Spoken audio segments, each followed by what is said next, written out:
មានអ្នកណាមកចេះខឹងឲ្យបងប្អូនយើងជាមនុស្សកើតមកមានហើយអាចិត្តខឹងចិត្តស្អប់ចិត្តស្រឡាញ់ចិត្តអីហ្នឹងគឺវាមកហើយអ្វីដែលយើងត្រូវធ្វើទូនទីរបស់យើងគឺយើងរៀនគ្រប់គ្រងវាយើងអាចថាខ្ញុំអត់ចេះខឹង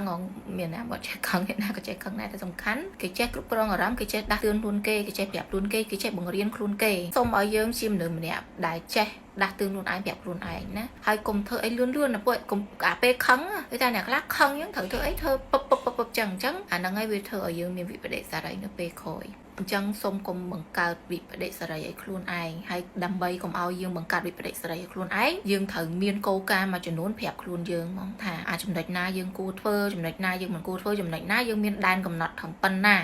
ហើយដូចខ្ញុំនិយាយរឿងខឹងអញ្ចឹងមនុស្សគ្រប់គ្នាណាក៏ខឹងដែរខ្លះខឹងដូចខ្ញុំនិយាយមុនហ្នឹងអញ្ចឹងខ្ទេចខ្ទីអស់លេងហើយតែខ្ទេចខ្ទីអស់ហើយខាតណា